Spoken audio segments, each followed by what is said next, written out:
Assalamualaikum warahmatullahi wabarakatuh. Alhamdulillah alladzi arsala rasulahu bil huda wa dinil haq liyudhhirahu 'alad dini kullih walau karihal musyrikun. Asyhadu an la ilaha illallah wa asyhadu anna Muhammadan abduhu wa rasuluh.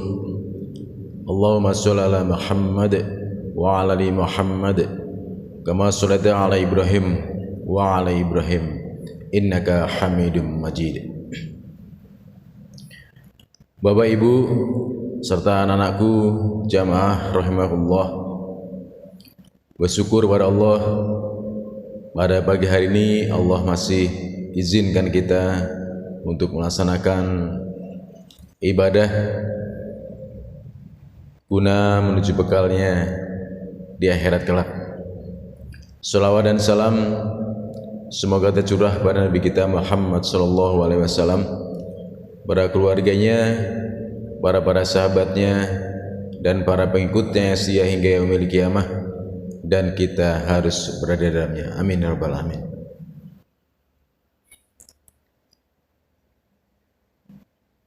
Jamaah rahimakumullah, kita sudah kurang lebih hampir 1 pekan melaksanakan ibadah puasa. Semua dilandasi oleh perintah Allah yang sama-sama kita fahami, yaitu Al-Quran surat Al-Baqarah ayat 183. A'udzubillahi minasyaitonir rajim. Ya ayyuhalladzina amanu kutiba alaikumussyam kama kutiba 'alal ladzina min qablikum la'allakum tattaqun. Ya orang yang beriman, telah diwajibkan atas kamu berpuasa sebagaimana telah diwajibkan pula terhadap orang-orang sebelum kamu agar kamu bertakwa. Pertama yang disuruh adalah orang yang beriman. Kenapa yang disuruh orang yang beriman? Karena puasa itu memang berat, kecuali orang yang beriman. Orang yang beragama Islam saja tidak serta-merta berpuasa. Masih banyak saudara-saudara kita yang muslim, beragamanya muslim, tapi masih belum sanggup berpuasa dengan berbagai macam alasan. Kalau kita lihat di Senayan, di pasar-pasar itu banyak sekali warung-warung yang tidak kelihatan badannya tapi kakinya kelihatan. Masih banyak saudara-saudara kita yang seperti itu. Ya, mungkin beliau safar atau mungkin beliau sakit. Wallahu a'lam bishawab. Tapi yang jelas bahwa puasa memang diperuntukkan, dia itu diwajibkan kepada orang yang beriman. Dan puasa merupakan suatu ibadah yang hanya kita dan Allah saja yang tahu. Kalau ibadah, kalau syahadat misal, itu harus ada saksinya. Sholat sama-sama kita bisa menyaksikan orang itu sholat atau tidak. Zakat ada yang menyaksikan. Haji apalagi. Tapi kalau puasa hanya diri kita dan Allah yang tahu. Kita nggak puasa, nggak ada yang tahu. Kita masuk rumah, buka kulkas, minum air es, terus kemudian keluar lagi, kita lap kembali bibir kita dengan kering lagi. Tidak ada yang tahu kalau kita nggak puasa. Jadi memang betul bahwa puasa diperuntukkan untuk orang yang bertakwa. Jamaah rahimakumullah. Nah, kenapa kita diwajibkan untuk berpuasa? Sebagaimana di ujung ayatnya adalah la'allakum tattaqun, agar kita bertakwa. Jadi tujuan Allah memerintahkan kita berpuasa agar kita bertakwa. Kenapa? Nah, ini masalahnya. Kenapa kita harus bertakwa. Dalam surat Ali Imran ayat 133 dikatakan, wasaru ila maghfiratin min rabbikum wa jannatin arduhas samawati wal ard uiddat lil muttaqin.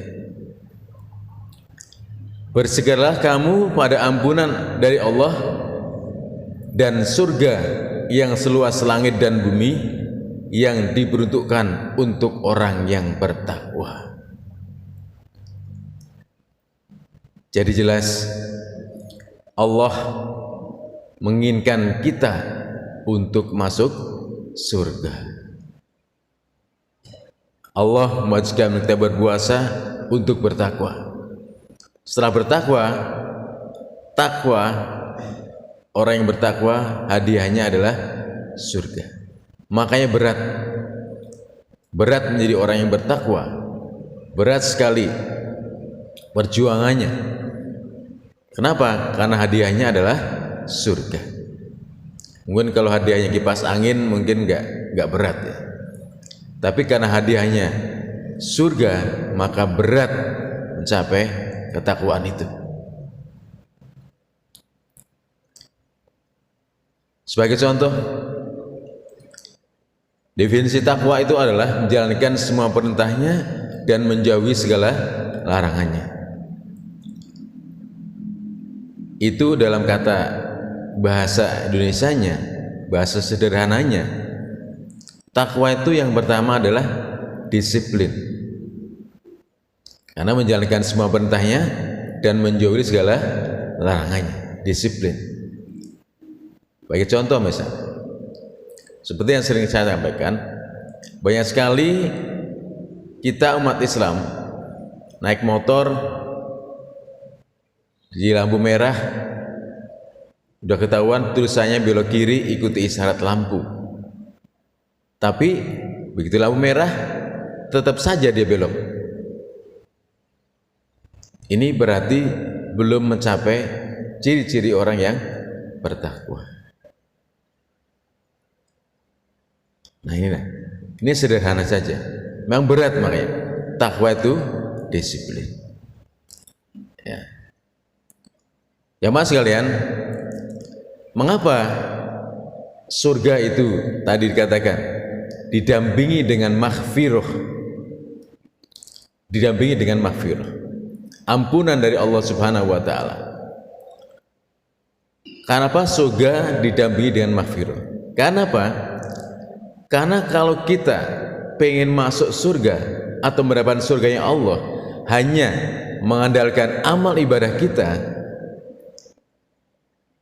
jauh panggang daripada api. Kenapa? Ibadah kita tahu, salat kita sebanyak apa, kualitasnya seperti apa, kita yang tahu. Keyakinan kita kepada Allah, ketergantungan kita kepada Allah, kita yang tahu. Zakat kita, infak kita, sedekah kita yang tahu. Puasa kita seperti apa kualitasnya, kita yang tahu. Maka kalau ibadah hanya diandalkan dengan ibadah kita saja, maka berat untuk mendapatkannya. Oleh karena itu, maka dikatakan bahwa surga didampingkan dengan maghfirah, ampunan dari Allah Subhanahu wa taala. Karena sungguhnya dosa kita yang sebesar buih di lautan, sungguhnya maghfirah Allah jauh lebih besar daripada itu. Oleh karena itu, di bulan puasa ini, terutama pada saat sahur, menjelang subuh, kita perbanyak istighfar. Karena Allah sedang turun dari langit, menyaksikan hambanya yang sedang beristighfar, dan insya Allah istighfar kita akan diterima oleh Allah Subhanahu wa ta'ala. Sebagai penutup, saya sampaikan sebuah kisah orang yang beristighfar kepada Allah Subhanahu wa taala, terus senantiasa beristighfar kepada Allah Subhanahu wa taala. Kisahnya, suatu ketika Imam Ahmad bin Hambal atau yang terkenal dengan Imam Hambali seorang imam yang sangat terkemuka pada saat itu. Dan hingga hari ini, suatu ketika mengadakan perjalanan dan kemalaman di suatu tempat, dan beliau mendapati sebuah masjid. Beliau ingin istirahat di sana. Sampai di masjid, pendek kata saja, ceritanya panjang. Pendek kata, beliau terusir dari masjid, disuruh pergi oleh marbot masjid. Silahkan Bapak jangan tidur di dalam masjid. Kemudian beliau mau tiduran di teras masjid. Itu pun beliau diperingatkan oleh marbot masjid. Maaf Bapak, maaf Syekh, dilarang tidur di sini. Silahkan. Akhirnya Imam Ahmad bin Hanbal adalah imam yang sangat terkenal. Namun karena saat itu belum ada foto, sehingga tidak tahu siapa itu yang ada di depannya. Kemudian beliau terlihat oleh seorang pembuat roti yang mempersilahkan beliau untuk tinggal di sini. Wahai Syekh, tinggal saja di rumah saya. Akhirnya pada kata Imam Ahmad bin Hanbal tidur di rumah orang membuat roti tersebut. Pada saat tidur-tiduran tersebut, orang membuat roti itu terus membuat roti dengan tekun sambil membaca istighfar. Istighfar, astagfirullah, astagfirullah. Kemudian Imam Ahmad bin Hanbal menanyakan, wahai Bapak, adakah yang Allah tidak kabulkan permintaannya dari seorang hamba yang bersifat terus? Kata Bapak itu, saya semua sudah dikabulkan oleh Allah Subhanahu wa taala, kecuali satu. Kata Imam Ahmad bin Hanbal, apa itu, Pak? Saya ingin bertemu dengan Imam Ahmad bin Hanbal. Seketika itu Imam Ahmad terkejut dan bangun mengatakan subhanallah, subhanallah, subhanallah.